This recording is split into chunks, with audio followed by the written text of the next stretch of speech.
ভাবলাম আজকে একটু আপনাদের সাথে আমার রান্না বান্নার ভিডিও শেয়ার করি। অনেক তো হলো কমেন্টের রিপ্লাই দেওয়া। সো হ্যালো এভরিওয়ান, আশা করি আপনারা সবাই ভালো আছেন। আপনাদের আশীর্বাদে আমিও ভালো আছি। বাইরে স্বপ্নতে গিয়ে 1 কেজি গরুর মাংস কিনে আনছিলাম। ভাবছিলাম যে বাসায় এনে সুন্দরভাবে কাটবো অ্যান্ড ধুয়ে ধুয়ে রান্না করব।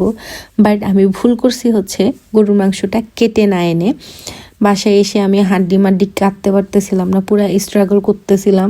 পরে হাড্ডি ফেলে দিয়ে জাস্ট মাংসগুলো নিয়ে রান্না করতে বসলাম। মানে হাড্ডি ছাড়া মাংস খেতে একদমই ভালো লাগে না আমার। আপনাদের কেমন লাগে আপনারা একটু বলবেন। সো এই যে আমি রান্নার প্রসেসিং শুরু করে দিছি। এখানে তো নতুন করে বলার কিচ্ছুই নাই, কারণ আমরা টুকটাক সবাই গরুর মাংস রান্না করতে পারি। ব্যাচেলার লাইফ অনেক কষ্টের। যারা ব্যাচেলার থাকে একমাত্র তারাই বুঝবে বাবা মার থেকে দূরে থাকা কতটা কষ্টের, নিজে সব কিছু করে খেতে হয়। সো আমি আমার বাবা মাকে অনেক বেশি মিস করি এটার জন্য।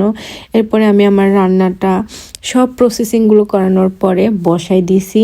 অ্যান্ড এদিকে আমি ঢং করতেছিলাম, আর এদিকে হচ্ছে ফাইনালি আমার মাংসটা কষানো হয়ে গেছে। এরপর আমি আলুগুলো দিয়ে দিছি আর নাড়াই দিচ্ছিলাম ঠিকভাবে হয় মতো। আর এদিকে ক্যামেরা হচ্ছে স্ট্যান্ডে বসাই দিয়েছি। আবার মানুষ ভাববে যে কে নাকি আমার ভিডিও করে দিচ্ছে। এরপরে আমার বাসায় হচ্ছে অনেক অনেক হচ্ছে পাতিল, গামলা, মানে অনেক অনেক কিছু জমা হয়ে গেছে, দেখতেই তো পাইতেছেন। এগুলো সব ধুয়ে ধুয়ে ক্লিন করতে বসলাম।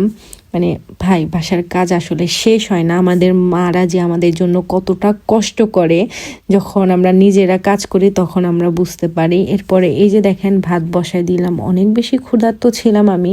এটা হচ্ছে আমার গরুর মাংসের ফাইনাল লুক গাইস। খেতে এত মজা হয়েছে যা বলার বাহিরে। গরম গরম গরুর মাংসের সাথে গরম গরম ভাত। ও মাই গড, আমার জিহ্বায় পানি এসে গেছে। আমার এখনও ক্ষুধা লাগতেছে। যাই হোক, আমি ভিডিও এডিট করার পরে খেতে বসবো। মাংসটা অনেক বেশি মজা হয়েছে। আমি প্রপার রান্না করতে না পারলেও আমার হাতের রান্না কেন জানি মজা হয়। যারা খায় সবাই আমার হাতের রান্না প্রশংসা করে। আমি জানি না আসলে আমার মন রাখার জন্য করে কিনা, বাট আমার পার্সোনালি নিজের হাতের রান্না খেতে অনেক বেশি ভালো লাগে। অনেক বেশি ক্ষুধা লেগে গেছিলো, সেজন্য আজকে আমি সবজি মবজি কিচ্ছু রান্না করতে পারি নাই, জাস্ট গরুর মাংস দিয়ে খেতে বসে গেছি। আর এদিকে দেখেন ভাত টাত সব গরম। আমার খেতে অনেক বেশি কষ্ট হয়ে যাচ্ছিল। আমি ফু দিয়ে দিয়ে খাইতেছিলাম। আমার ফ্রেন্ড পাশে বসে বসে আমাকে হাসতেছিল। আমরা দুজন একসাথে খেতে বসছিলাম। আর আমার পিছনে দেখেন হ্যাপি বার্থডে, এগুলো আমি এখনও খুলি নাই। এটা যতদিন নষ্ট হবে না আমি ততদিন খুলবো না। এরপর খাওয়া দাওয়া শেষ করে, সব কাজ শেষ করে আমি ফ্রেশ হয়ে মুখ টুক ধুলাম, কারণ ভাই ঘুমাইতেও তো হবে, তাই না? আর একটু স্কিন কেয়ার তো করতেই হবে, না হলে তো একদম অবস্থা খারাপ হয়ে যাবে। আমি হচ্ছে আমার ফেসে নিভিয়ার এই ক্রিমটা ইউজ করি। আপনারা কি ইউজ করেন অবশ্যই বলবেন।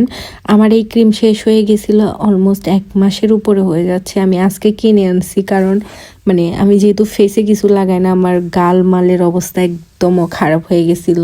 তো এই ক্রিমটা দেওয়ার পরেও ফেসে এত পরিমাণ জ্বলতেছিল, কারণ আমার স্কিন পুরা ফেটে গেছিলো আর কি। যেহেতু এখন শীত, লোশন ক্রিম না লাগাইলে তো সবারই অবস্থা খারাপ হয়, সেটা শুধু আমার একার না। আর আমাকে দেখে বোঝাই যাচ্ছে আমি তেমন স্কিন কেয়ার করি না, কোনোভাবে দিতেছি। যাই হোক, সুন্দর হইতে হবে গাইস, জীবনে অনেক সুন্দর হইতে হবে। সৌন্দর্য আসলে চেহারা দেখে হয় না, মন মানসিকতা দিয়েই হয়। আসলে যার মন মানসিকতা যত বেশি সুন্দর, সে তত বেশি সুন্দর আমার মতে। আপনারা কি মনে করেন অবশ্যই বলবেন। আর আমার ভিডিওটা দেখে আপনাদের কেমন লাগছে এটাও জানাবেন। সো ধন্যবাদ এতক্ষণ পর্যন্ত আমার ভিডিওটা দেখার জন্য। সবাইকে টাটা।